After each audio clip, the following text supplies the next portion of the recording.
Our podcast is a part of the World Podcast Network, now with over 1,000 podcasts. Visit the World Podcast Network at worldpodcast.network to listen to podcasts in over 12 genres. Come vote our podcast episodes up and help us rise on the leaderboard. If you have a podcast of your own, you can join for free.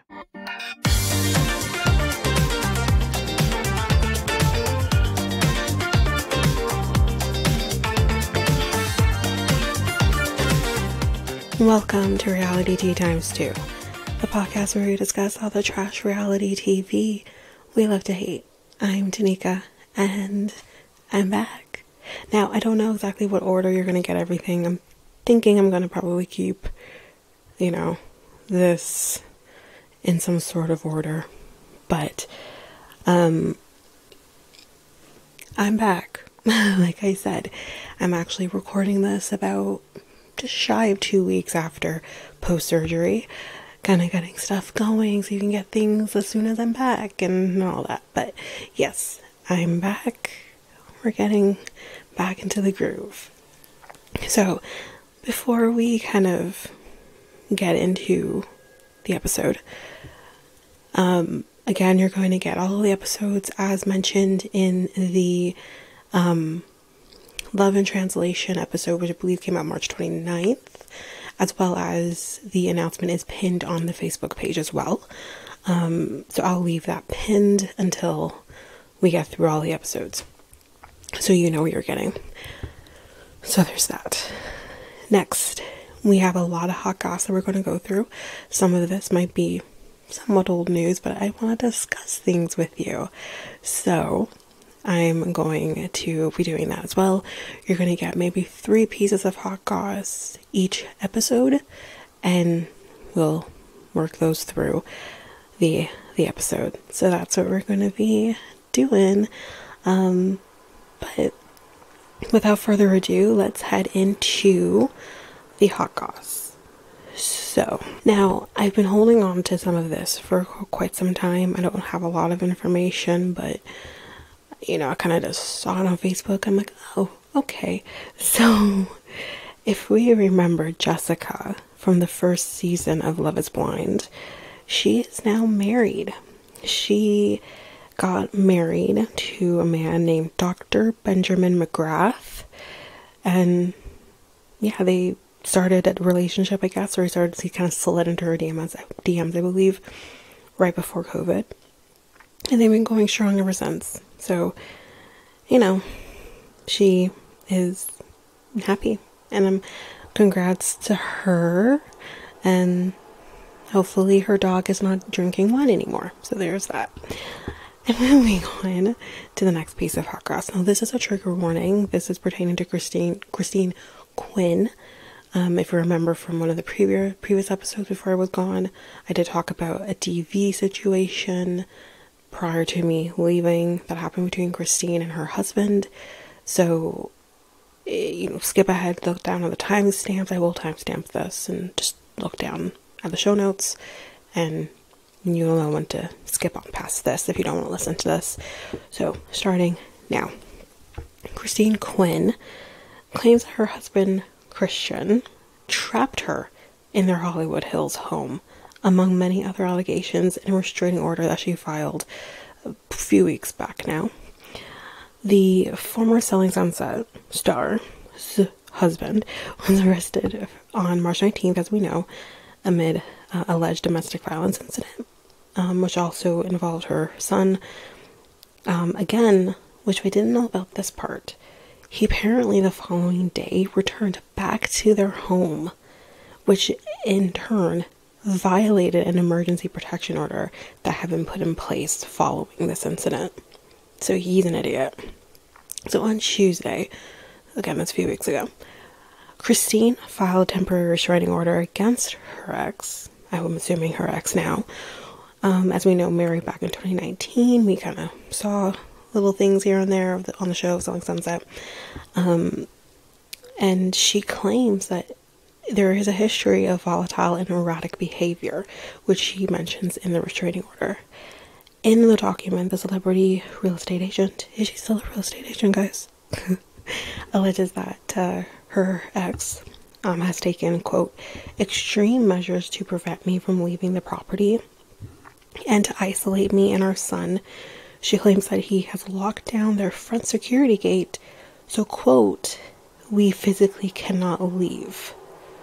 What the fuck? Y'all, this guy. She goes on to say in the protection order, quote, the house is at the end of a long driveway on the top of a hill, and there is a large and heavy gate that controls access to the property. She claims that her ex, quote, could, if he so desired, simply lock down that gate and completely barricade the property and prevent anyone, including the police, from entering. That's really fucking scary. Quinn also claims in the filing that her ex, quote, routinely turned off the household internet to cut off communication with the outside because we have no cell reception in the residence due to the terrain. So her only access to talk to anybody, he would cut off. That is abuse. People magazine reached out to her ex's attorney, who had no comment. Of course he didn't. He filed a restraining order of his own against Christine on Monday. Now, that's kind of routine, just in my kind of seeing in my personal life. I've seen this kind of happen before. It's completely normal to have the aggressor also put a restraining order on the victim, which I don't get it, but I get it at the same time. So the petition for the restraining order goes into great detail about what Christine claims was the conflict that led to Christian's initial arrest, an argument stemming from a disagreement about finances. In Christian's restraining order, he claims the argument was about him constantly having to clean up after the couple's dogs, whom he alleges Christine has refused to house train.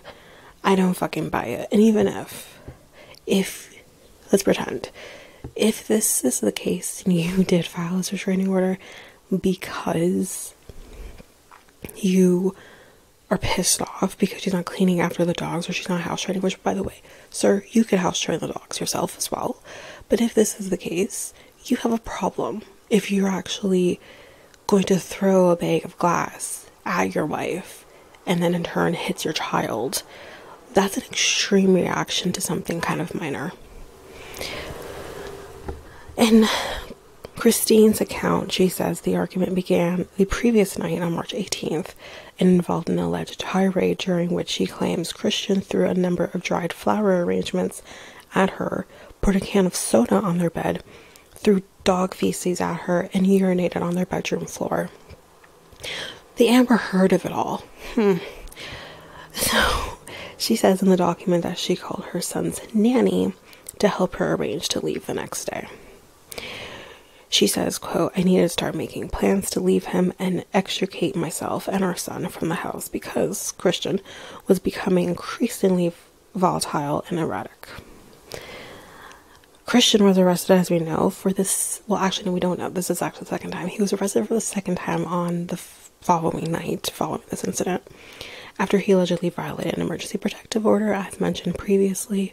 Again, dumbass. The Los Angeles Police Department confirmed, quote, at approximately 11:40 p.m., our Hollywood officers responded to a radio call. The suspect, Christian, was arrested for violation of a restraining order. Again, just dumb. Just dumb. He's an idiot. And an abuser. So, there you go. Both Christine and Christian expressed in their filings that they feared the other would abduct their toddler son. Wow. And requested their spouse not leave Los Angeles County with him. They also both requested the other vacate their shared home. Well, I wish Christine all the best. I personally think her ex should not be anywhere near their son. Even if he didn't intentionally mean to hurt him, he did hurt him. So I don't think he should be anywhere near them, near the son or Christine. Like, this is... I wish her all the best. I really do. That's sincere. So, but yeah, that's the end of trigger warnings, the end of that.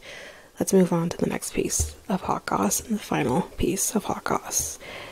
So, I haven't been talking much about Below Deck. This is very confusing to me, but there's something going on here. This is pertaining to Below Deck scene, I think I'm saying that wrong, which you can check out apparently in a video where Captain Sandy runs into Olympic gold medalist and Team USA surfer Carissa Moore. So it's kind of like this weird. This is what I'm confused by, and please tell me if there's more to this. If it's just a way to promote the Olympics coming, because I don't know when the Summer Olympics are coming. But if that's a way to promote that, or is there a new Below Deck that Sandy's a part of? This is very weird. If you know more information, please tell me, because it's weird. But that's kind of that. With the hot goss. The other things I do want to mention here, and this is more of an announcement more than hot goss, is we have another show coming our way. We're getting inundated with shows, but we have a new one coming, and this time it is Selling Sunset OC. Or Selling the OC, not Selling Sunset, but Selling OC. That's coming, and that's coming on May 3rd. And of course, we're covering it. So, there is that. So, that's it for announcements. That's it for hot goss. So let's move on to the reason that we are here. So we're going to be doing Married at First Sight. We're going to be finishing this up. You're going to get everything in this one episode. So the episode might be kind of long, especially because, I mean, the first part of the reunion is the only thing that's happened since the second part hasn't aired yet as I'm recording this. But the first part of the reunion is jam-packed. Whoa. So this might be a longer episode, but bear with us. We're gonna do this. So we're gonna first do the final episode before the reunion, which is Michael and Chloe's decision day, and then we'll hop into, so there'll be breaks in between, but that's what we're going to be doing. So let's get into it. So let's hop into the reason that we're here. Married at First Sight, season 17, episode 23. Second time's the charm. So this is the episode before the reunions, so let's get into it. This episode was actually pretty good as these episodes have gone. But anyways, so we start off with Chloe meeting up with her friend. I can't remember his name.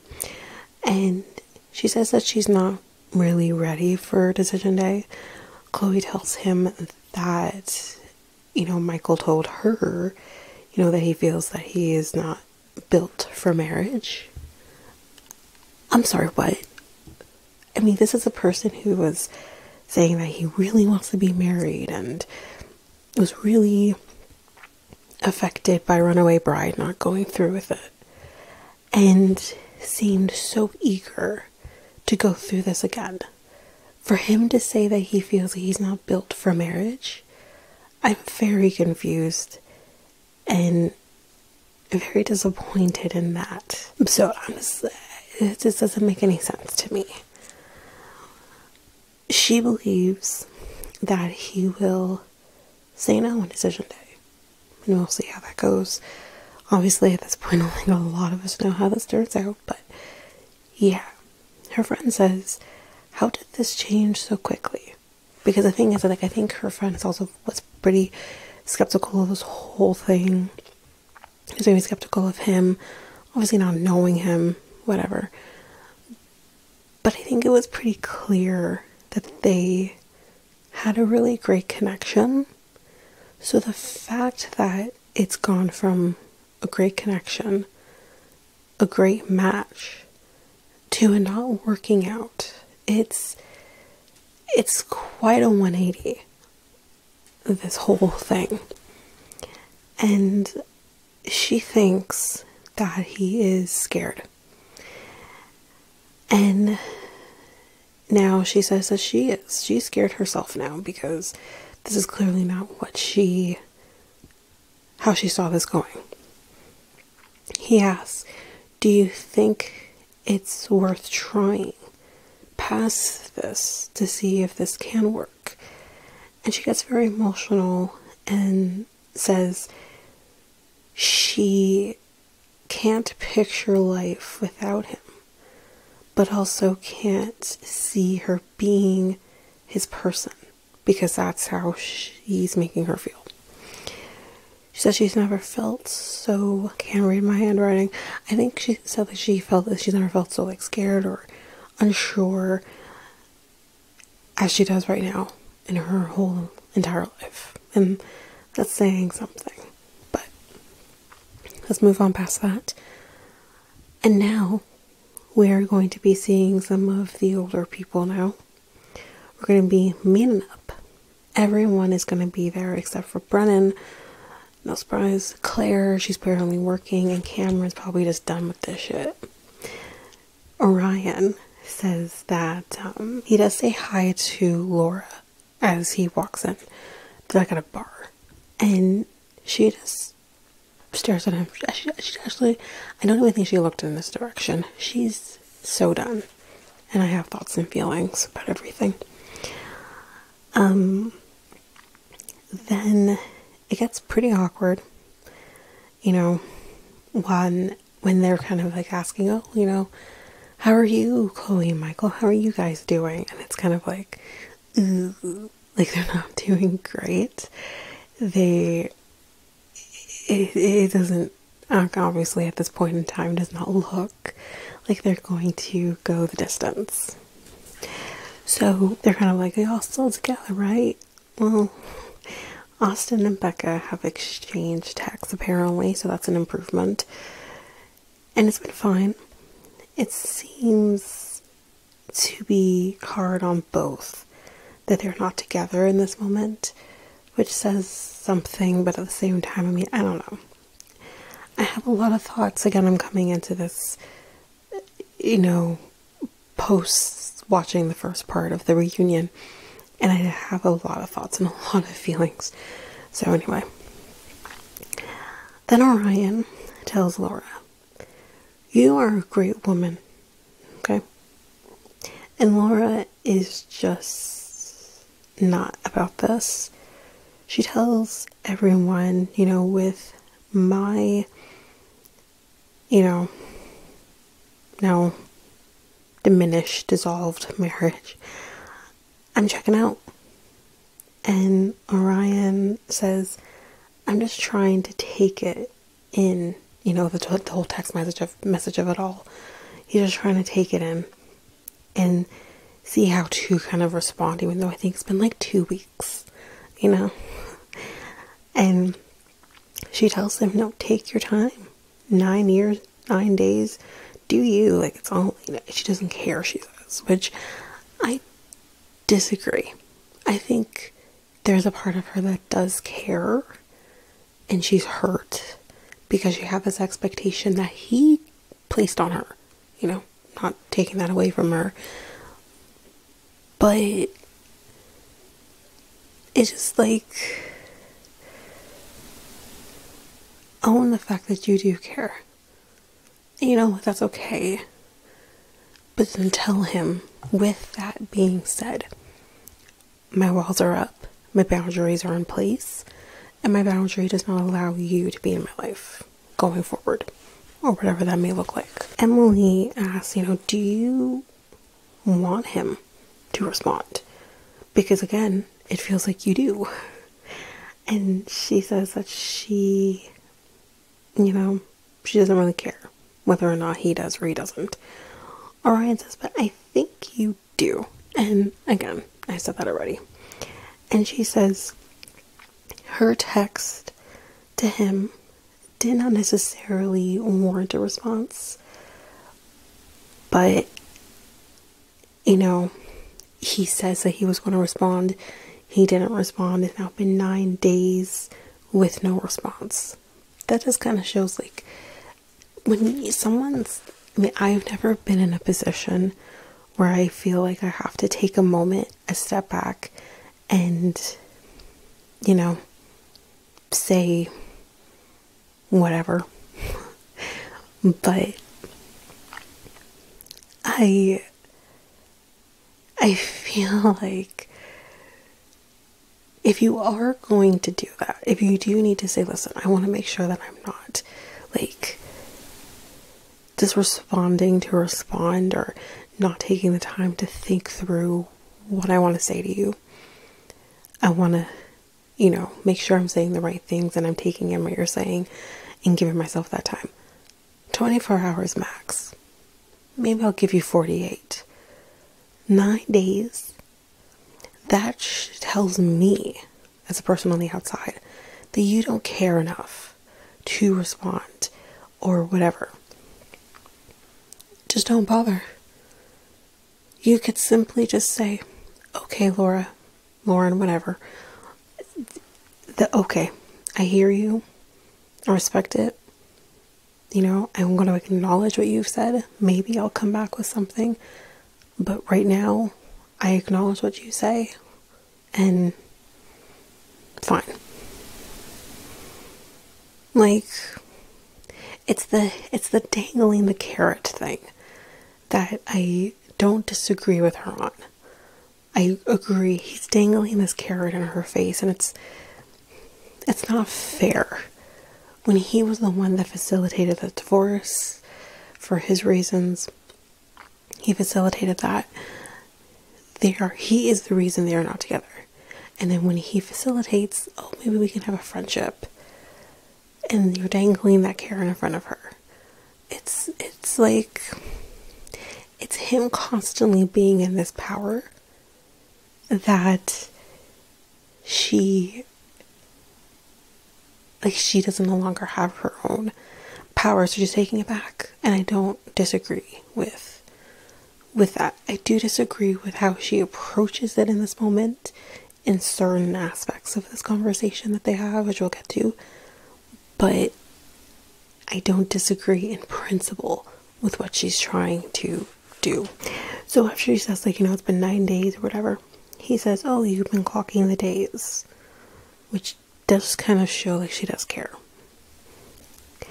Orion says, I'm just trying to put it together. Why does that take you 9 days, sir? Like, come on.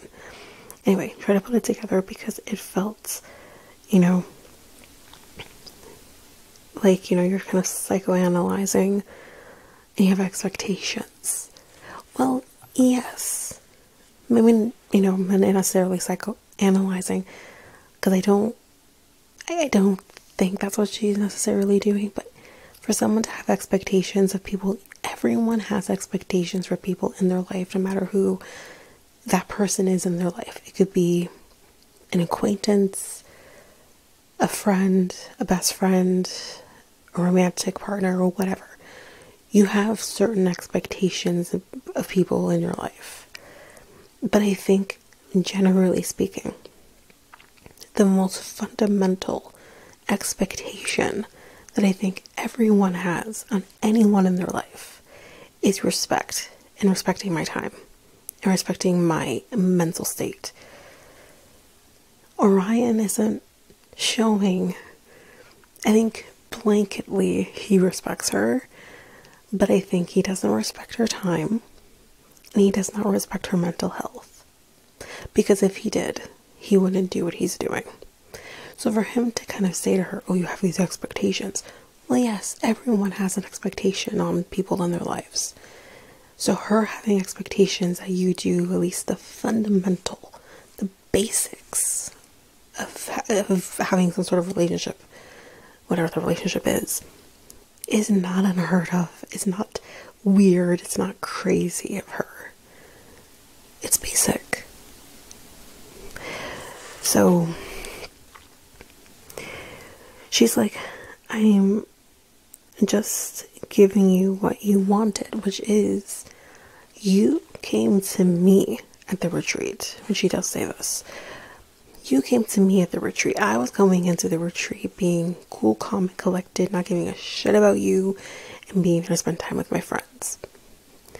And you came to me and you told me that you want to have a friendship with me. So, I am giving you what you wanted. I am now allowing you to have that. But you are not utilizing the opportunity that you asked for to be my friend. So I am not going to put the time and the energy into a friendship with you when you're not giving it back. And that's very true. If I have friends that are not putting in the energy, or if I have friends who feel like I'm not, you do go to a person and you do say to them, listen, I'm having issues with A, B, and C when it comes to our relationship. Can we try to improve A, B, or C, or maybe A, or maybe C, or whatever? Can we try to improve something? Because I feel like there's a lack thereof, right? Then, like, that's what she did. But he's still not picking it up. Or he will feed her lines of, oh yeah, you're right, like I'll try and do better, but then he doesn't. That's frustrating. So her kind of saying, I'm giving you exactly what you wanted from me, but you're not taking it. You're just wasting my time or playing a game with me, and I don't know why you're doing that. Especially with the kind of thing that they did, the last thing they did together. And he follows that up with, oh, I feel like maybe we should have given our marriage more of a chance, or maybe, there's a potential for us to give that marriage a chance, or the romantic relationship a chance. For him to still turn around and not actually do it. Which kind of lends me to feel, kind of going ahead into the reunion a little bit, kind of lends me to feel that with some of the women here are kind of saying that all of the men, which I'm not going into my thoughts and my feelings here, but that all of the men were more concerned of how they will look on camera. And will play this role of, I gotta look good on camera. But really and truly, they're shit off camera. I think that does apply to Orion 100% in a different way, but it kind of feels like it does. And if that's not him, great, but you just didn't show that. Because I see one side of you that is all about this friendship or whatever with Laura, and yet she's telling us off camera when no one's around and you have the opportunity to text me or call me or meet up with me or whatever, you're not doing those things. It feels fake. Anyway, so Emily says, I just feel like maybe you guys don't know each other's communication styles, which is probably very true. They don't, because they don't know each other. They were married for a week. Which means they only knew each other for a week. And they barely had communication between the point of Orion saying, I want a divorce, to the retreat. There was no communication between them. So we're talking zero communication for at least 5 or 6 weeks. At least. I mean, or maybe more like 4 or 5 weeks. So, yeah, of course they don't know each other's communication styles because they don't know each other. So, Austin says, I think you guys just can't, be in each other's lives. And you know what? That is okay. Because I actually agree with him here. Emily feels, because we're kind of now off of that topic, Emily feels, oh, and by the way, I didn't talk about this before we guys jump into Emily and Brennan or whatever. Here's what I will say. Number 1, Laura kind of jumping down Austin's throat before he kind of says what he says was not cool. Don't do that. I understand what she's saying, but everyone interjects in everybody's situation. Just because you choose not to and he chooses to is neither here nor there. And also just her kind of at one point being, I don't know how to describe it, because again, I agree with everything she's saying, but I think just her approach initially with how she was kind of talking to him and whatever, it just didn't, it felt like it was contradicting what she was saying in terms of not caring, like I've said before, and I wasn't down for that. But besides that, I did agree with everything that she was saying, personally.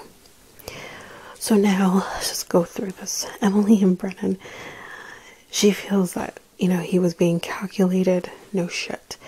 And that he, there was kind of this plot that he needed to follow.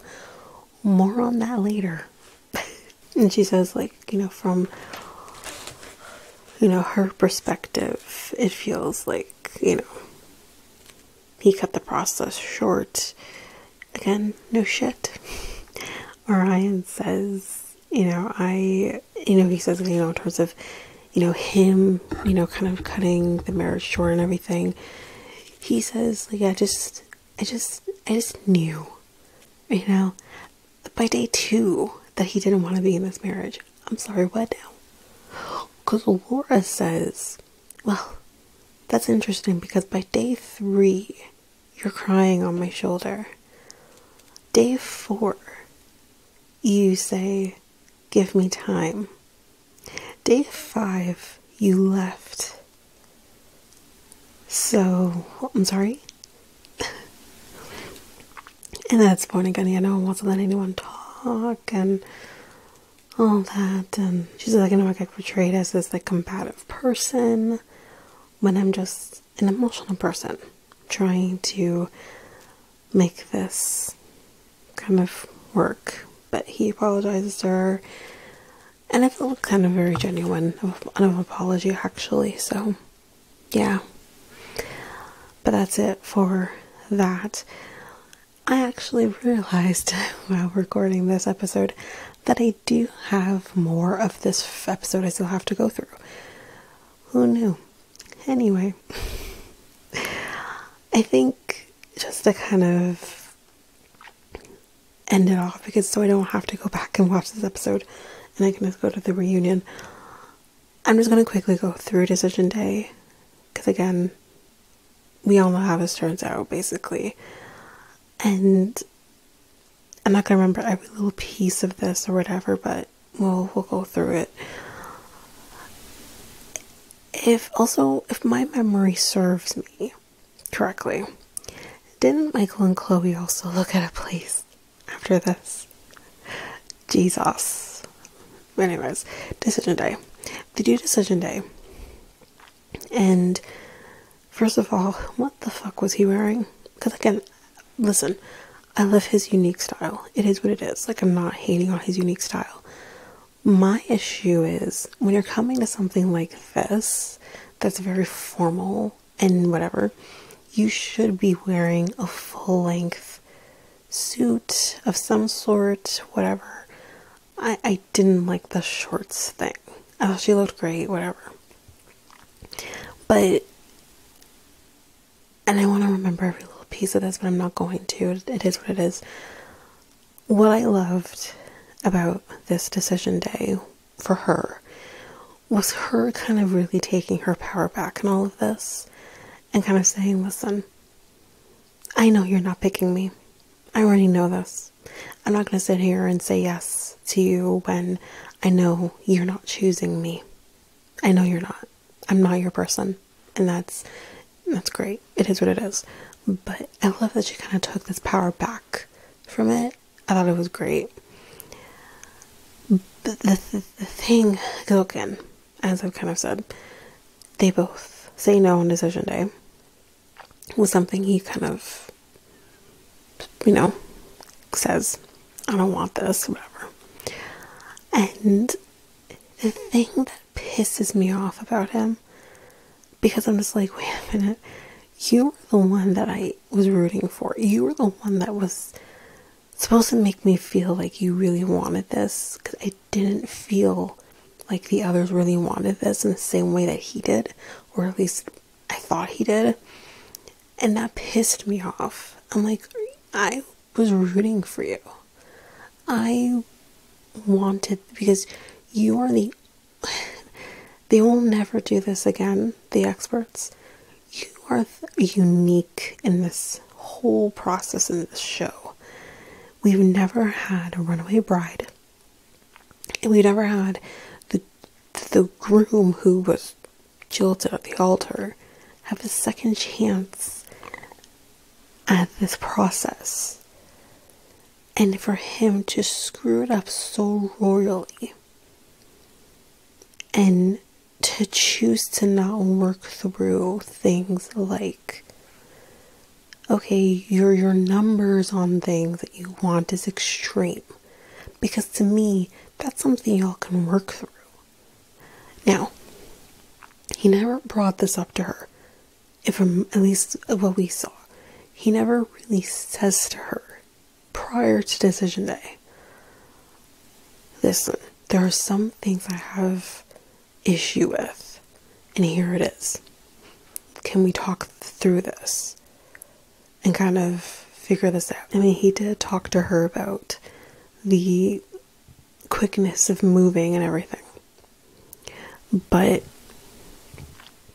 the other things that came prior to that, he never really discussed. And those were things you could have worked through and you could have talked through. Now, if she were to be like, no, I want to have 100 old animals and, 10 foster kids at once, I don't care what you say, then that's a problem. Then yes, you walk away. But you didn't even have a conversation with her. So why were you in this? What was your end goal in this? That's the part that gets me. It's like, what was your end goal? Because, listen, I see no issue with him not wanting to tell his mom that he was doing this again. But with the fact now that he says no on decision day, it makes it feel worse that he didn't tell his mom. I don't know, but you can tell that the experts were pissed off by this because, again, they did something very unique in this season that we've never seen before. And it just completely go to shits in less than 8 weeks because they did have a shorter process than everyone else, which is understandable. That maybe it could have changed one's mind, but it's just like, come on. He was supposed to be the one to get married and stay married because we didn't have that before. But that is it for this episode. I'm not going to go through any more because I'm not going to go back and watch that episode again because I thought I finished it, but apparently not. But you will have full recaps of the other 2 episodes. But before we end this part off, this season in total, in general, these 23 episodes that we got pre-reunion, overall, I give this season a 5. I give this season a 5 out of 10. Because we've had some great seasons, as much as and I remember his name now, thank you Twitter user who said his name, Chris and Paige. Even though it was cringy, it was good TV. Even, we had Nola, I think, was one of the best seasons that we've had, and I don't think it went, and San Diego was really good too. It hasn't gone well after San Diego, and I want a season like that. That's what I want. That's what I need. What I miss. And I feel like these last 2 seasons that we've had because I don't believe San Diego was the last season we had. I think we had a season between San Diego and this one. And it hasn't been great. It's been lackluster. And the fact that we have a season where we don't even have one couple who stayed together past decision day. Past the season, okay? Yes, Becca and Austin said yes on decision day, but they couldn't even make it past 24 hours without breaking up. So it was just like, this is not a great season. As I just said, I love the drama. I do want to at least have one or two couples stay together in this. You know, and we didn't quite get that. Like, Love is Blind, we need at least two couples. Married at First Sight, I'm okay to have one couple stay together. It's a different show. But it's just, we didn't get that. We didn't get that. And it's really disappointing. Makes for a good reunion, though. I will say that. But it was very disappointing.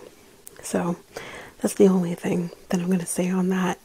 In terms of a future season, I am going to say this. I'm giving this one more season just because, like, I know this was the first season I'm covering on the podcast. But I've been disappointed with the seasons post San Diego. San Diego was the reason both me and Ava wanted to cover the show. Because we talked so much shit amongst each other pre-podcast with San Diego. That was the reason we wanted to cover this show. It was different in versus previous seasons, but it was still great television, I believed, and it just hasn't been that good since. So I'm giving this show one more season. One more.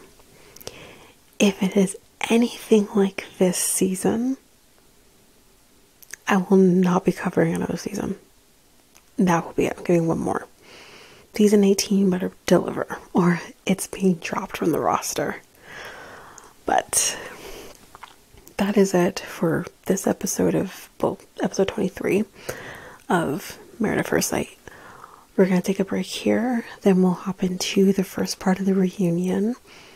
And before we do, I figure, you know what? I'm going to update you guys on how it went for my surgery. Obviously, keep it, not too graphic. I don't really have much to really say, honestly.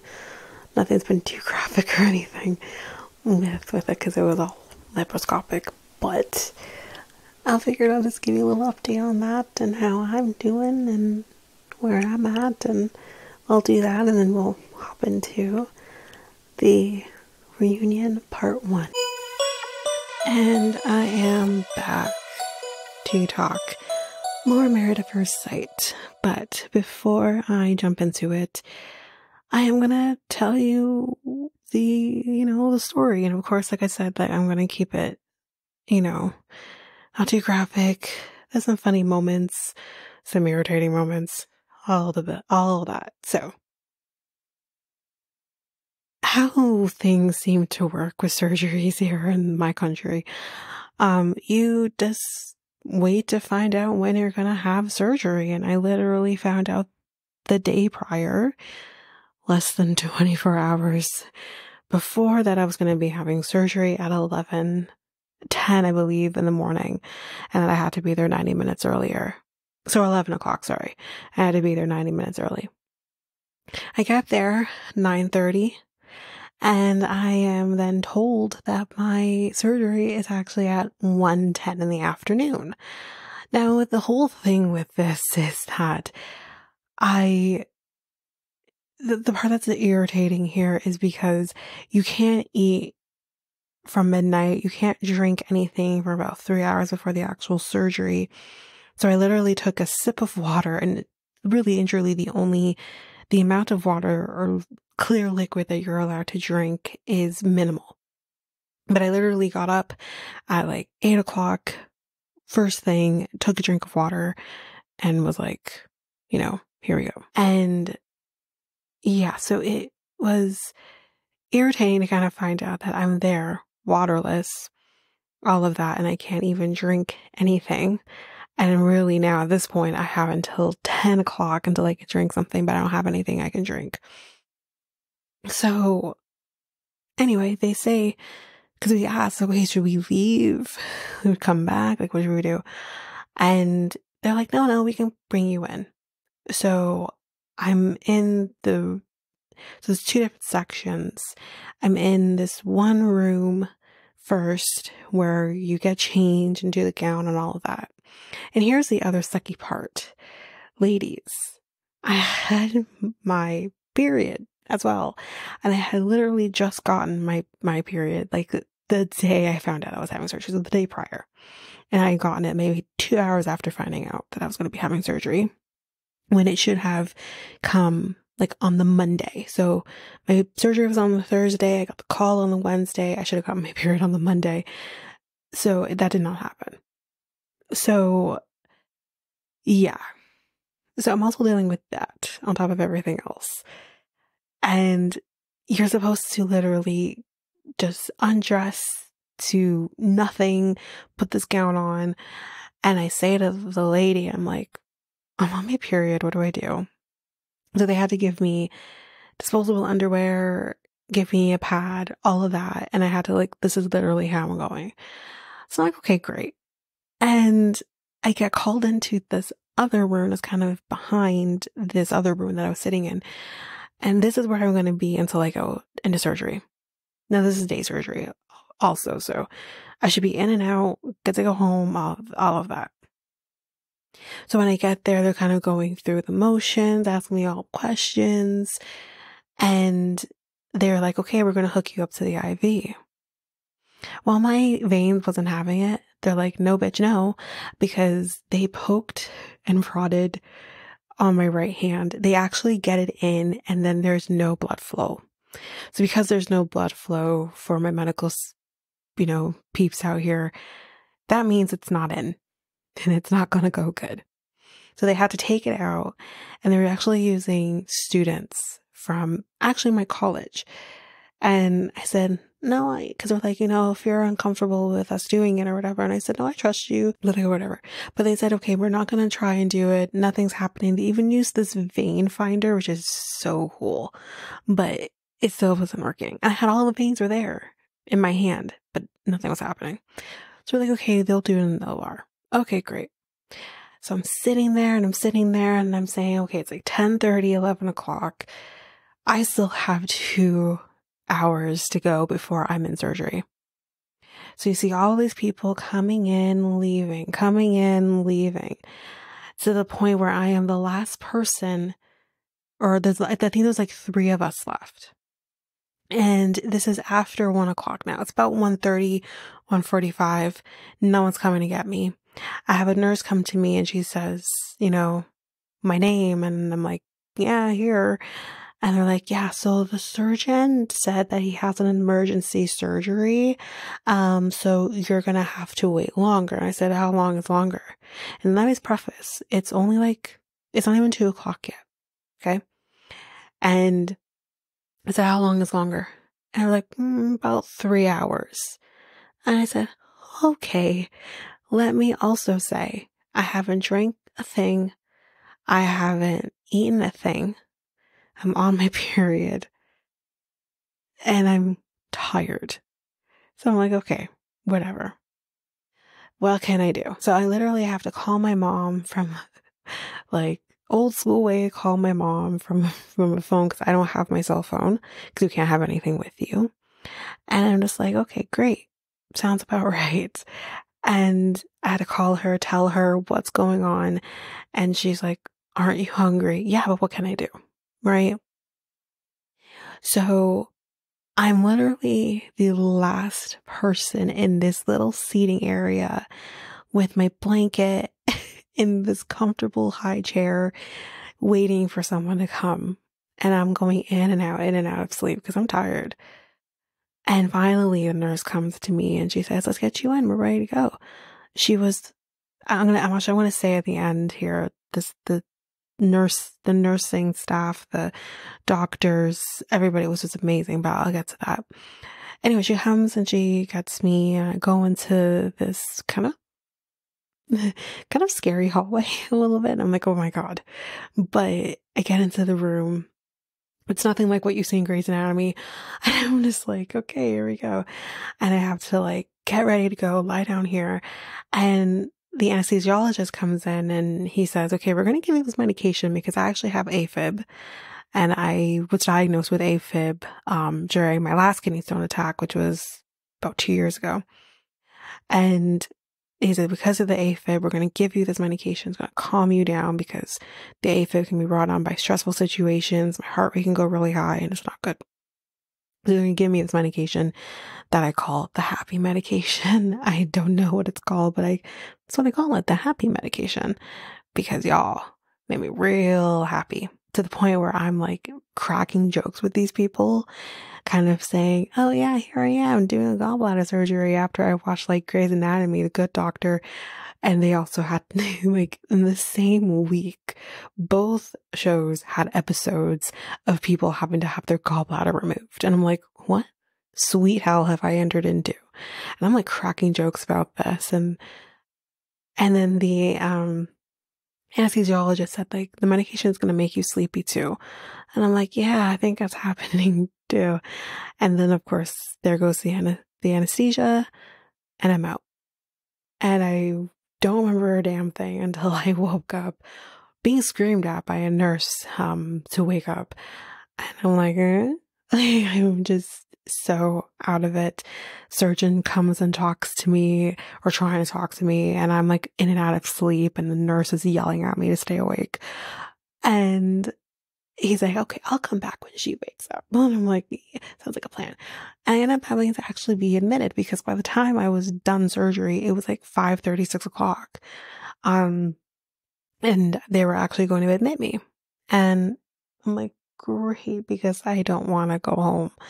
I'm not ready to go home. My mom was actually very thankful because she's like, I'm happy they admitted you. And I'm like, it was actually my decision to be admitted. And she's like, oh, but yeah, I mean, the pain obviously sets in and you kind of realize the amount of pain you're in to do anything.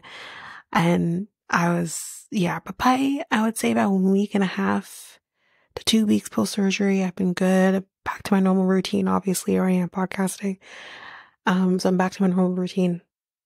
And, yeah, I mean, surgery went well, went the way it was supposed to go. Thank God.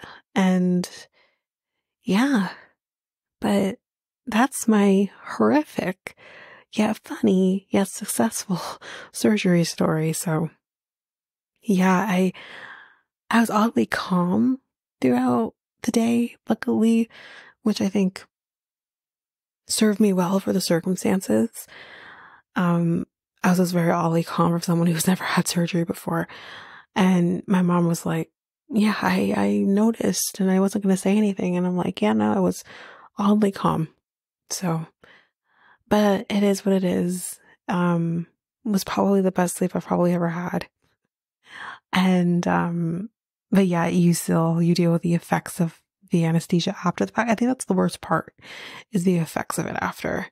But yeah, that's my story. And I'm going to end it off there. And now we're going to head into the next episode for Married at First Sight.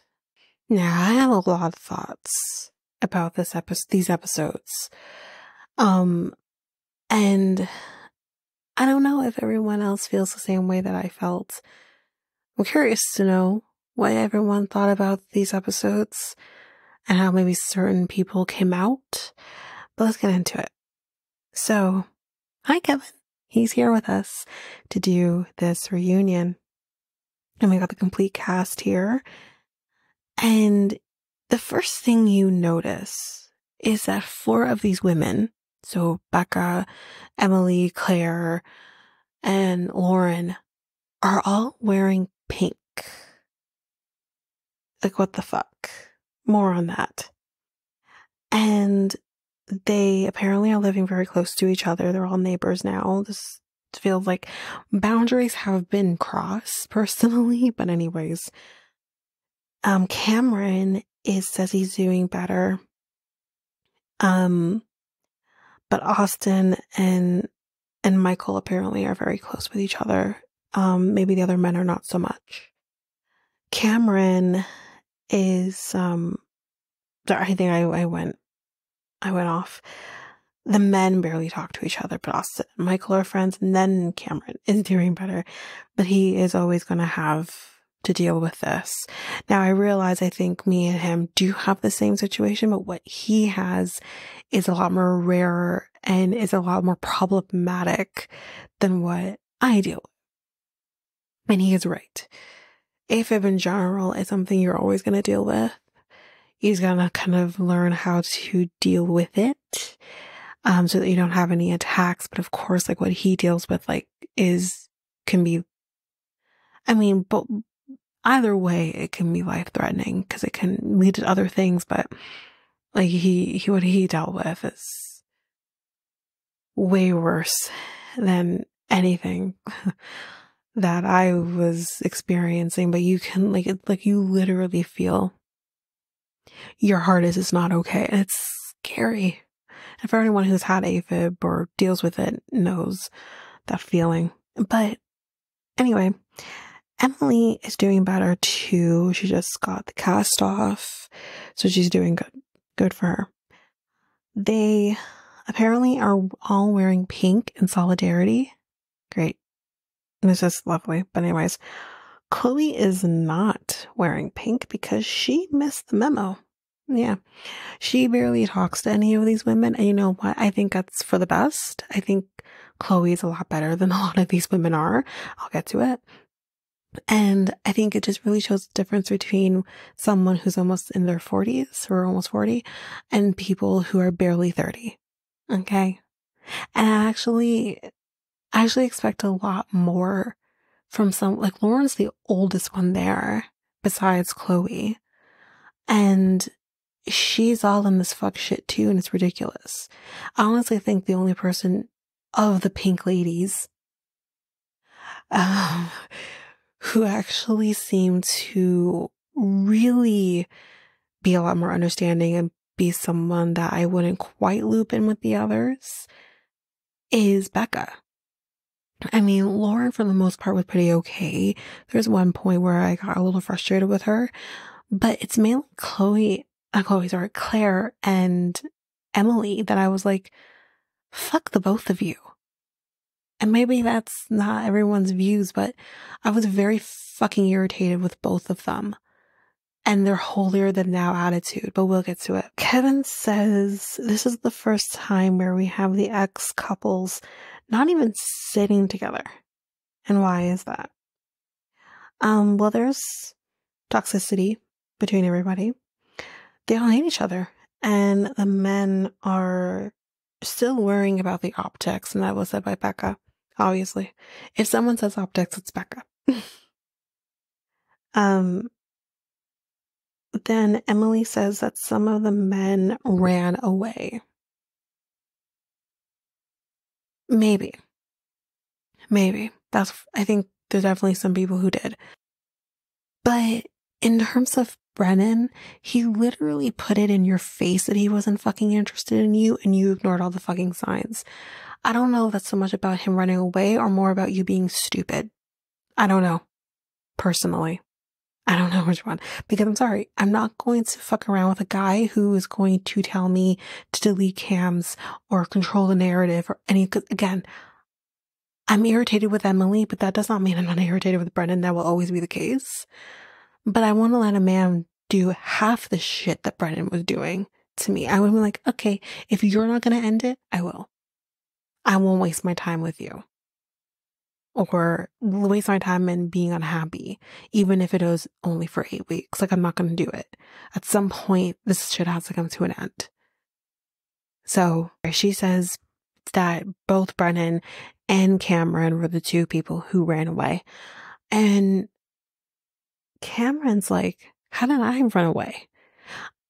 First of all, That's a very good question, and we're going to get to it. This is why I'm irritated with more people than I am others. How can we say Cameron ran away when we have fucking Orion on the stage who ended his marriage after a week? But Cameron ran away. Okay. And then with Brennan, again, he didn't run away. Honestly, the definition of running away is running away from a relationship entirely. That's not what he did. But he definitely gave you the signs that he wasn't into you. And you wanted to ignore them for what reason? Like, but yeah. We're gonna get to, but yes, Cameron says, you know, how did I run away? I just, well, you said you wanted the divorce and you pulled her aside and said that you weren't attracted to her. Yeah, so he wasn't attracted to her. But he said, sorry, there's so much information I had to write so fast. But yeah, it's hard to say that okay, I have heard the rumors, and I did say this before, that it was said by Claire that he wasn't attracted to her. But we never, from what I understand, never heard it from him. Now, this whole thing, this is not the end of it. The whole thing is because he said, or he asked in the wedding night, did you get what you asked for, or what did you ask for, or something like that. Or she asked the question, I'm not sure. And he said he had asked for slim and fit, or some shit like that. And she took it as, well, I'm not, tall and slim. That was what he said. Well, clearly Claire isn't tall. But she also took it as like, then I'm also not slim. And she made it about how he isn't attracted to her. Now, unless the fucking man said, I'm not attracted to you, full out said I wasn't attracted to you, like you're not my type or something, which is fine to say. He's allowed to say you're not my type, and not be this big fucking thing. It's that whole trope of Bachelor where you're just like, not everybody can be attracted to the same person. It just doesn't make sense to me. Right? So it's the same idea that they expect that all men should be attracted to them or some shit. It's the weirdest thing. But unless he actually said, you're fucking ugly and you're not what I asked for, he didn't say that he wasn't attracted to you. He just said that this was what he asked for. We're spinning the narrative to his words to fit your narrative, and that's not fair. And not only with that, she wants to be out here and make some shit ass, victim statement when it was clear, Claire, you weren't attracted to him either. And when she's like, well, I was, when the wedding and stuff like that. I didn't get that. I felt like she got the ick very early on. And maybe the ick was because of the comment that he made, and I just don't remember. I have goldfish brain on that. But to me, it felt like she had ick for him from the very beginning. And they were weird. They were a weird dynamic. It was very awkward. And maybe it is because listen, I'm not denying that the conversation happened. He's not denying that the conversation happened. But how they both interpreted the conversation is very different. And I tend to lean more on him, on his side, only because unless you can give me more definitive statement saying he said that I'm not attracted or attractive, not so much, or even if he said I'm not attracted to you, I can work with that a little more. But even if he said I'm not attracted to you, it is more of a you problem than a him problem if you're taking that the wrong way. That's just how this goes. But anyway, yeah, basically the women are just kind of feeling tense and shit because they feel lied to and everything. Emily says that Brennan was silencing her, which all in all, honestly, yeah, I agree with her on this. He was silencing her, telling her to delete cams and shit because it didn't fit his what he wanted to be seen as or whatever. And for him to kind of sit here and be like, me asking you if you can or me telling you that you can is two different things. You're mincing fucking words, Brennan. Because if you're going to ask her to do it, that still puts the air out there that you're trying to control her and her words. Either way. And I want, because there's a lot I don't believe with Emily, but I do believe that he could have gone to some extreme if it weren't done. But here's the other thing too that I would have said. If any man were to say to me, you need to delete A, B, or C, otherwise I'm not going to bed, then I said, okay, then you can stay up and be sleep deprived. I don't give a shit. Have a little bit of backbone. A little bit. I don't know. But anyways, he says that we live a private life and he just kind of want to keep certain things private. But Kevin puts it out there and says, yeah, wait a minute. You can't live a private life and also be on a public television show. Thank you, Kevin. It's true. You knew what you signed up for. We're 17 seasons into this shit at this point. You know by now what this show is and that it is a television show. Even if you don't know what this show is, on the grand scheme of things, you're on television, a reality television show. So everything is going to be out there for the most part. That's just common fucking sense. I'm not saying that you're not entitled to have the private side of your life while doing a show. I'm not saying that you're not entitled to that. You are. But to go to the point of actually telling people to delete things, curating yourself to come off a certain way, that's fucked up. That's not okay. And Kevin says as much at some point. I don't know if it's now or when, but he does say it at some point. Brennan says, we came together to do a plan to make, all of us kind of look good. It wasn't just about making the men look good. It was supposed to be about everybody. But of course we're kind of hearing, but he wanted to control the narrative, whatever. The women say that, it is a control mechanism, and maybe it is, but you have the choice, as Kevin says at some point, to say no, and you chose otherwise. So you cannot continue to play the victim card in this situation. You just can't. Because the minute you make the decision to go along with it, you're no longer the victim. You are a player in the game. And that's the part that drives me nuts about the women. It's always, well, the men told us to do this, so we did it because that's our husband. Barely. He's barely your fucking husband. So if any of these men were to come to me, I don't care who the ringleader is, but if any of these men would come to me and say, we're going to do this, so, we can look good, look a certain way.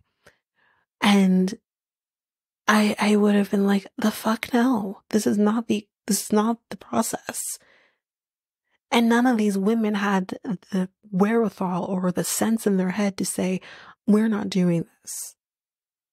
Kevin said it a lot nicer. I'm going to be a lot meaner. You can't. I'm sorry. You just can't be out here playing victim. Anyway. Brennan does say, as I just said, you could have stopped at any time, but you didn't. Amen to that, actually. Becca says, but what, should have taken priority, the optics or us? And that is also true. I am not disagreeing with her on that. But you were able to control which way these men thought. And I would have actually, somebody could have said, listen, the men are trying to control the how this show is going to look. Instead of worrying about our relationships. Someone should have fucking spoke the fuck up. And no one did.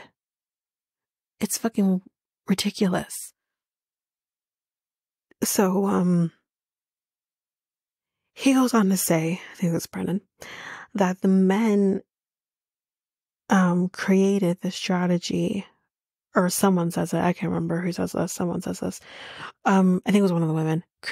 Created the strategy for Instagram follows, for business, or whatever else. You don't fucking say, what's the fucking point of being on a television show if you're not going to use it to your advantage? We've seen it many times before. Now, the Instagram followers is a whole other situation. But in terms of a business, yeah. What's her face from the last season? That one of the Texas seasons. She did the same thing with her quote unquote hair business, right? And she took it to her advantage. Of course. Why not?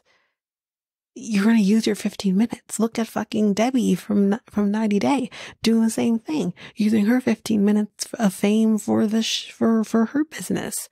What else? You know, like I actually don't hate on that, because although you're not coming in trying to be an Instagram influencer, I don't give a shit. Do what you gotta do. I mean, I would. Yes, if I'm going to get the husband or whatever at the end of the day, cool. But I am going to use my 15 minutes if I so choose. And if you're mad about it, be mad about it. Lauren does not believe Orion came into this for the right reasons. I think she actually says he came in for selfish reasons was the term she used. And she says to highlight his community, and I was just a constellation prize. Lauren, honey, you think for a minute that a man of Indigenous background wouldn't have come into any reality show to shed light on his Indigenous community? You're fucking dumb if you would think that that's not the case. Of course it's the case. Of course it's the fucking case. Just no different than an Asian person trying to come in something to shed light on their Asian community, or Black people coming into something to shed light on their Black community. It's no fucking different. But why is it such a problem? Because he left you? That's something we can deal with. But I mean, I'm not surprised, because I think if I was in his shoes, I would do the same thing. Tell me, I'll wait. Tell me one time that we have seen an Indigenous person in a show like this. I'll wait. Not many, huh? Of course not. So for her to kind of be hating on the fact that he's here for, to shed light on on the Indigenous community, that's, again, that right there is the reason he left your ass. That right there. Because of your insensitivity. I don't care if he did. And for you to be like, I'm just a consolation prize. Then if that's the way you feel, then that's your problem. That's not his problem. Orion says, I never, had a platform like this before. And, says that she wasn't an consolation prize, but of course, like he wanted to shed light on that, but he kind of goes more clear on it, because at first it sounded not so great, but he's like, okay, let me backtrack. He's mentioned to Lauren that he was excited for this platform because, yes, you're my wife, and it would have been also great to show him his community in this light, basically. It's kind of what I took from it. But yeah, like it wasn't so much about her being a constellation. For her to sit here and basically twist his words, they were getting along so well until they weren't. Like, we were all rooting for them, thinking, oh, this is great. And then this wasn't, right? So for her to kind of twist his words, like, listen, there's a lot wrong with Orion, but for her to twist his words to her advantage is just not necessary. Stick with the facts. And the facts are, he did dip without trying to make this marriage work. And that is something we can all agree on, I think. Yeah, he said he didn't come here for social media or anything like that. Becca says, well, why did you, or I think it was Austin. I'm so confused here. So I think it was Austin who mentioned something about not caring about social media. And then Becca's like, well, why did you turn the camera on then to have like this argument with me? And I'm just like, I personally thought the cameras always ran. Personally, honestly, I really thought the cameras were kind of always rolling. I mean, I feel like, because I'm thinking about the fact that like we see Michael and Chloe clearly having a little bit of fun with each other at one point on the couch before they actually had sex. I feel like if you could just turn the cameras off, then they would have turned the cameras off. Or maybe not. Maybe they were so caught up in the moment, they were like, well, let's leave those cameras going because we don't, we're not really thinking about it. Anyway, Kevin then gets pissed and says, when you try to deceive this process, you fuck it up for everybody else. He's like, he didn't say that, but anyways. It's, he says that it's meant to be authentic. Then Emily says, well, this was Cameron's idea. Oh, fuck. Lauren says, yeah, I actually think that's true because he talked to me directly about it. And Claire says, yeah, that was my experience. Fuck's sake. And she's like, you were the puppet. I mean, I was the puppet and you were the master. And Cameron says, nice slip there. Because it's true. She did slip. Because remember, he said before all of this narrative came out that Claire was the puppet master. But anyways, Cameron also says, I was being gaslit. Honey, calm down. You weren't being gaslit. But anyways, he says, how about some context? So he says, wedding night, we talked about what we wanted. I got what I wanted. She didn't. Things were rocky from the start. On the second night, Claire is crying and says she loves her boyfriend. Her what now?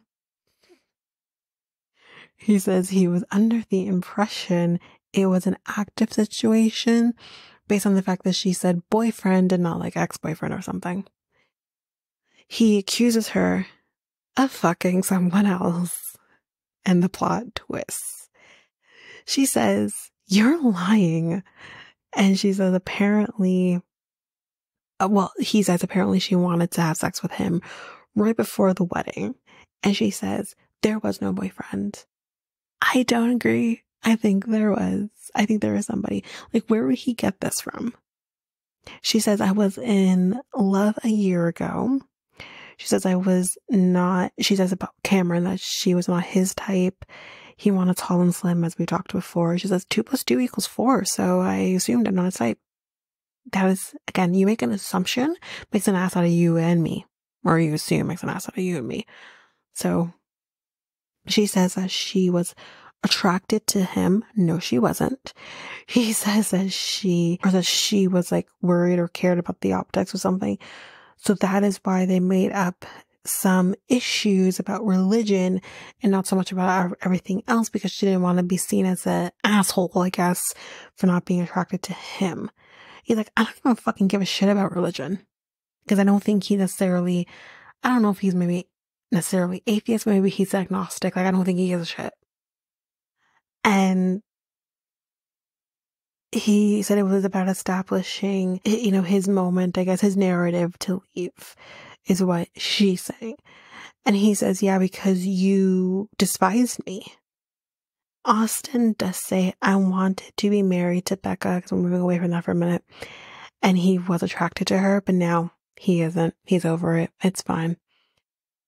Anyway, I then wrote, because now we're going to be branching off from the group. We're going to be doing the individual stuff. And I wrote here, Emily, stop fucking clapping each one of your fucking words like you're in fucking high school, you stupid idiot. It was so fucking, I can't with her. And then she says, I'm a 10, he's a 2. Okay. All right. I love the confidence. It's fine. But now we're going to be making it about people's looks. That's not necessary. Grow the fuck up. There's a reason why this bitch should have never been on this show, because she doesn't know the first thing about being in a fucking relationship. There's a reason. Okay. You give Brennan, this inexperienced woman in relationships. No man should have had to deal with the inexperience of this woman. It's not so much about the fact that she maybe was preoccupied with different things, or she was never in a situation with someone who deserved her time or whatever. She's out here doing one night stands with people, and she's 29 years old. When do you grow the fuck up? She didn't. So I'm sorry, but her attitude throughout this entire reunion solidified the reason why this woman should have never been on this show. Ever. Never. So, yeah, she says that fuck shit. And I also want to say this. I usually don't want to talk about people and how they look, but I'm going to, because she went there. Ma'am, you are a 6, maybe a 7 at best. Calm the fuck down with your bullshit. Let's continue. Cam thinks that they're all being gaslit. Okay. Let's go to Claire and Cameron and let's see where this shit goes. So Claire, you said you weren't attracted. Or whatever. And she says, at the wedding, I was attracted to him. But when we had that conversation about his type and what he was looking for, I wasn't attracted anymore. So he just got the ick immediately because he had the ick. Like, I don't understand. But anyway, he apparently would make remarks about not, like, remembering she was in the bed with him. Now, I do understand how that might make somebody feel, but at the same time, maybe he's just like, oh, I always thought Cam was a little bit of a weirdo. So maybe he's just, trying to readjust because he's not used to having someone sleeping in his bed. He wasn't in a relationship or anything like that. Like, you know what I mean? Anyway, it made her feel invisible. Cameron says, tell the truth. You asked me what I wanted, and I answered you. You kept asking what I meant by slender, even though slender can mean different things to different people.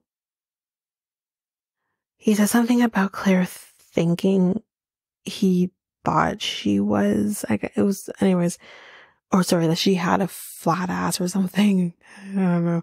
She's like, it's because I asked because you brought it up or some shit. Then we get a clip at the after party. And in this clip, which is important for people who don't get access to the after party, because I don't. In this clip, it says, we watch kind of her watching another clip of Cameron mentioning to the guys that he is attracted to Claire. And her kind of saying, we didn't, or I think him saying we didn't get our types or some shit like that, but that he was like attracted to her.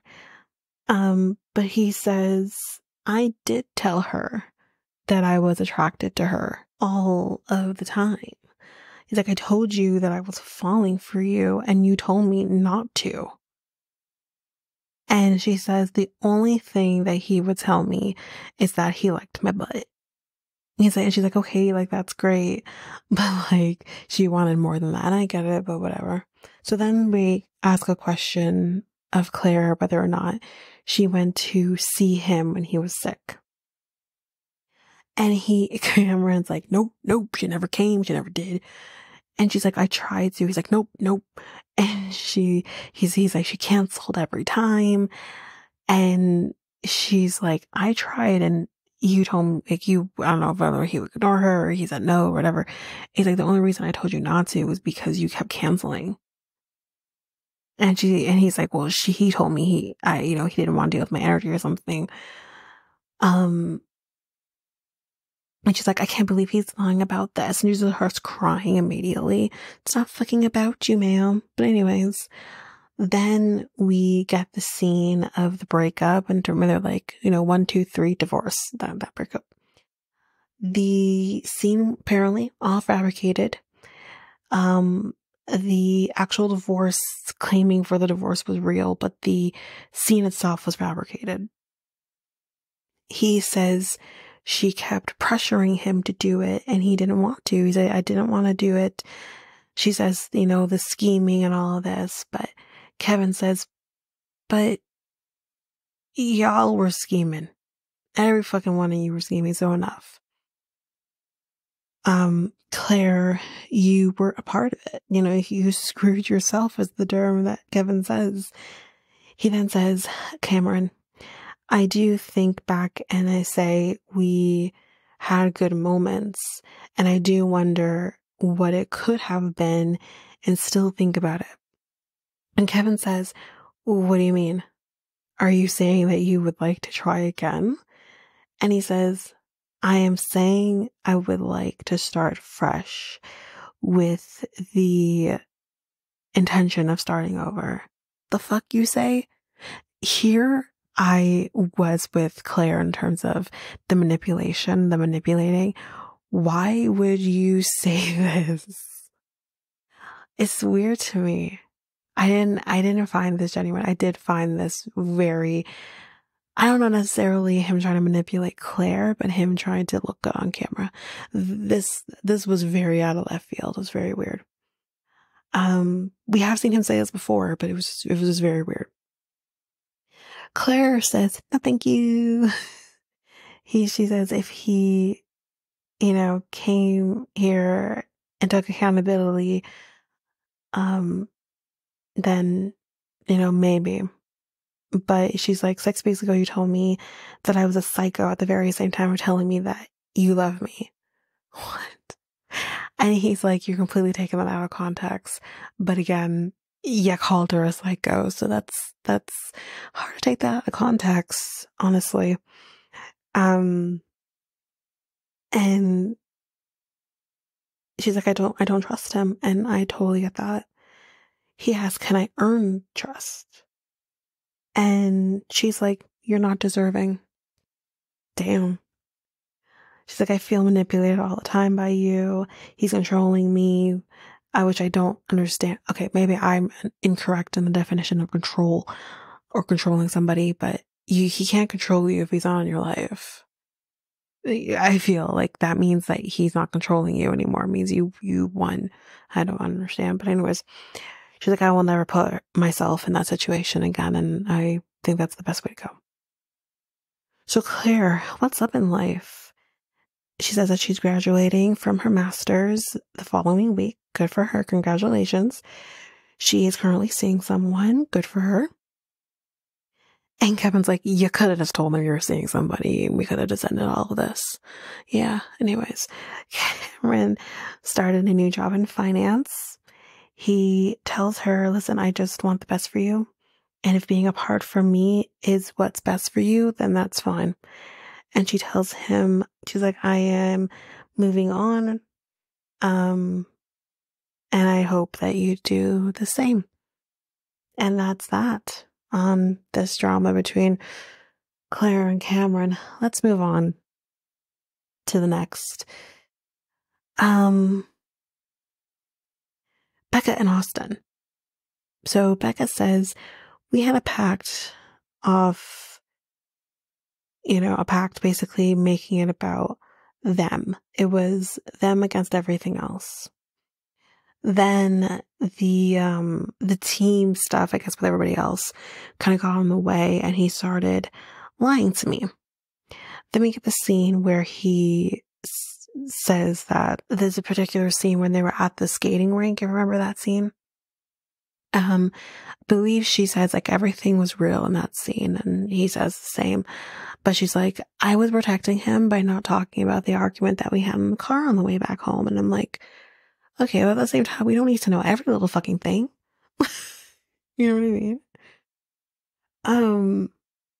And she kind of chalks it up as, maybe it's because the process was really exhausting, but I kept this to myself. And I'm like, okay, well then if you know the reason why potentially the argument happened, then it didn't need to be brought up here. It just didn't need to be brought up. But anyways, she accuses him of pretending things were normal when it came to intimacy. And I think I have a little bit of a theory here. I'll get to it. He also says, I didn't really, like, when it came to the intimacy, he's kind of, I think they see things very differently. And he's like, we're going at different paces. And Kevin is like, but it didn't even happen. And he says, I wanted to work on it, but, you know, the pressure just of not happening just didn't help things, which I can understand that. Then we get a clip of the after party where Austin says that when it comes to intimacy for him, he would usually wait to have sex about 3 to 6 months from when he meets somebody. That's a long time, which is why I have a theory. I'll say it here. I think Austin is maybe a person, and I don't want to get the terminology wrong, but I think the terminology is demi, right? Where you need to have that emotional connection to somebody before having that physical connection. Like you need that. Like you're not going to be the kind of person who can just have sex all willy-nilly and not necessarily have that emotional connection, but you do need to have that in order to get there. I do wonder if this is the case with Austin and he's just not vocalizing it. Maybe he is not aware of maybe where he stands sexually. Maybe he doesn't realize that he is or he isn't. I don't know. I don't want to put that on him. Maybe he isn't. Maybe he could be lying for all we know. We don't know. But if this is true and this is the case, you know, maybe he needs to maybe explore that. And I think I do agree with Becca where she says, why couldn't you have just told me then if that's the case? Because then I can alter my expectations based on you and we can kind of figure this out. But you didn't tell me that. And I do agree with her on that. You should have spoken to her about where you stood sexually. If this is what you needed to tell her that. And you didn't tell her that. And it kind of now makes sense of even in a drunken state. I mean, maybe the drunken state is why he didn't sleep with her when they went on the retreat. But he took in his drunken state, or sometimes the truth can come out. He decided to dip in the middle of something and go sleep in a different room. And says to her, well, you can come if you want. I always thought that interesting, which made me think, And with this, it kind of solidifies that a little bit for me. So I do think that's the case, but I do agree with her. Like, you should have said something to me. She then gives an example where she hugged him, not necessarily in a sexual way, and he called her a horny girl. Now that's shamey. That is just shamey response. I don't like that. I don't care where he stands or whatever. To basically, first of all, this was not even a sexual thing, but for him to take it there and this very pure moment and turn it around and then shame her for having sexual feelings towards you is really fucked up. And she also asked him if he would have like a shower with her while wearing their bathing suits, and he told her no. And he says, we made out great, perfect, but she wanted a little more and she couldn't understand why it wasn't happening, you know? And he said when it comes to giving himself fully to somebody, you know, he just kind of needs to get there. And that's fine. But he just needed to actually express that. He says, the wedge of them, not having sex just didn't help things. And she says, let's rewind. The wedge for me in terms of our relationship was you lying to me about the producer. Let's get to the producer. So Kevin says, this producer, you felt with maybe interjecting a little bit, didn't you, Becca? And Austin says, I knew nothing of it, that they're, of them, like, of this person coming out and whatever. And he explains that, this was just after decision day. There was no talk of them celebrating, but he went out and the producer just happened to be there. Now, I want more information on this producer. Because, again, I also want to know if the producer's last job. Because if a producer is going to interject in this way, that it literally broke up a marriage, that's a fucking problem. Who is this person? And I know it's a woman because they refer to her as she. So what the fuck is going on here? And yeah, apparently this producer is an issue. And that's so fucked up. But here's the other thing, Brennan. Austin, you say that you guys didn't have a conversation about celebrating anything.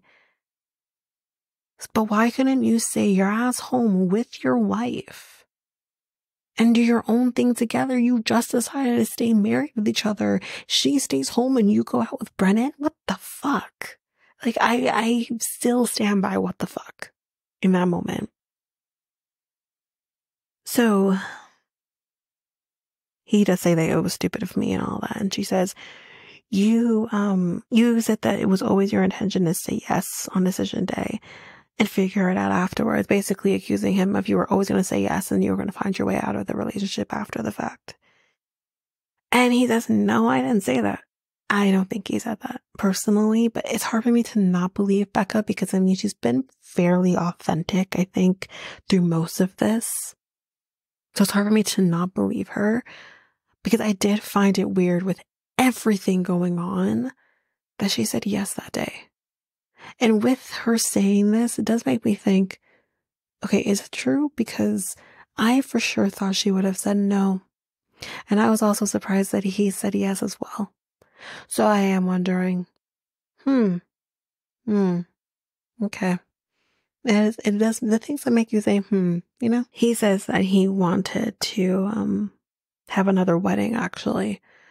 See, him trying to say, I said I want another wedding, and her saying, well, you said that you didn't, you figured out after, is two very different things, and I find it really hard to believe that someone can mix those things up. But anyways, Becca just thinks that he wasn't ready to marry someone like me. She says, what does that mean? Someone like you. What does that mean? But there is no chance of getting back together for Becca. Austin says that there was no relief in terms of them not working out. Like, he didn't expect any of that. He wants to make it work with her. Becca says that she is not dating. I don't think she's ready to, and I think that is understandable. And Austin says that he is also not dating one person in particular either, but he has gone on dates, but it was, he has moved on in general.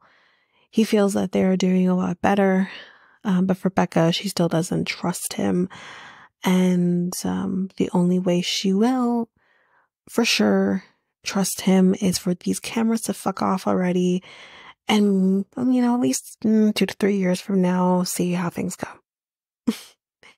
Then Kevin and Austin get into a little